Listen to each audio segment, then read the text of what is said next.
Food is such a big part of our lives. We segment our days with breakfast, lunch, and dinner, and often the hunger pangs between those meals govern our perception of time. However, culinary delights are often overlooked as a survival mechanism, which must provide us the necessary energy required to carry out the other tasks necessary on our path to survival.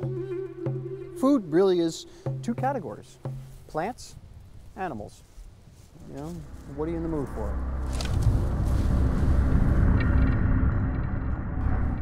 Plants are either safe to eat or not safe at all. The most important thing when it comes to plants is remember your poisonous plants. Learn to identify your poisonous plants first, and then you can proceed. The best means of lessening the danger of misidentification is to thoroughly learn the differences. Learn one plant a week. Just pay attention to one plant for the week. If you've got a screensaver and you've got a funny picture on it, change it to a plant. So it's there, it's all the time. Technology kind of gives us that advantage of our smartphones. Well, you can put a picture of a plant on that. The idea of just seeing it over and over and over again. Wild plant classes are better than books or videos because an instructor can answer the questions the students may have, and it's more hands-on. A poor fellow made his debris hut completely out of poison oak leaves. Didn't work out for him the following morning.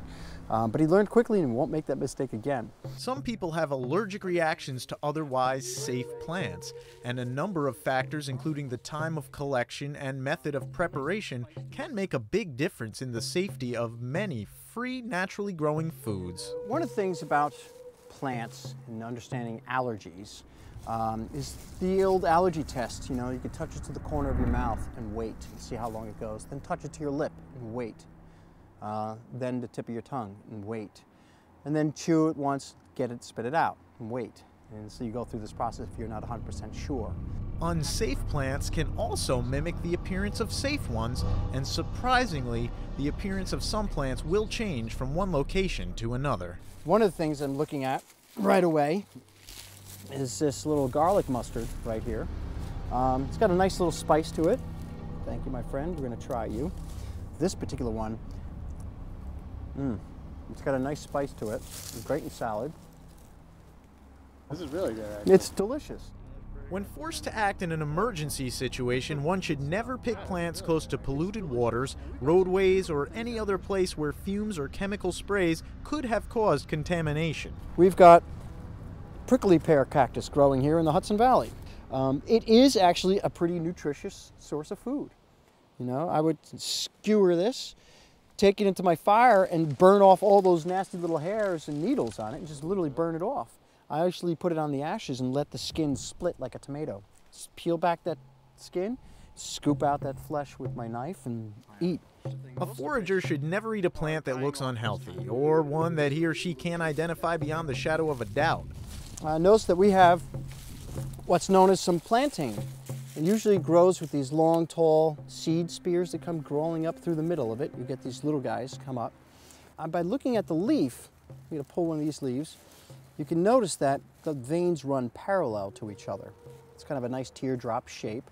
This leaf in itself is delicious, by the way, just raw and great in salads. The little seeds that grow are also edible. But this also has a medicinal quality to it. It's an amazing antiseptic plant. Food and medicine? I'll take some of that. Take the leaf and crush it. I'm crushing all the moisture out of it. And that is what I would rub onto my bee sting or bug bite. Take the time to see the plant from various sources, because everybody takes a different photograph of that plant. So what time of year was the plant photographed? Cross-reference it as much as possible. Know your poisonous plants first. Get that out of the way. And all times of the year. They change throughout the course of the year, so understand that. Try to learn one plant a week, just one. And that gives you 4 plants a month. Now do the math over the course of the year. That's a lot of edible plants that you can come across, and understanding the utilitarian values of them, as well as the medicinal values of those things. Ask yourself, would you stake your life on the ability to identify a species of plant? Because that, in fact, is just what you'll be doing in the case of a wilderness emergency. So we've covered shelter, water, fire, and food, the 4 basic for survival, in that order. And we will move further into tracking, awareness, and movement.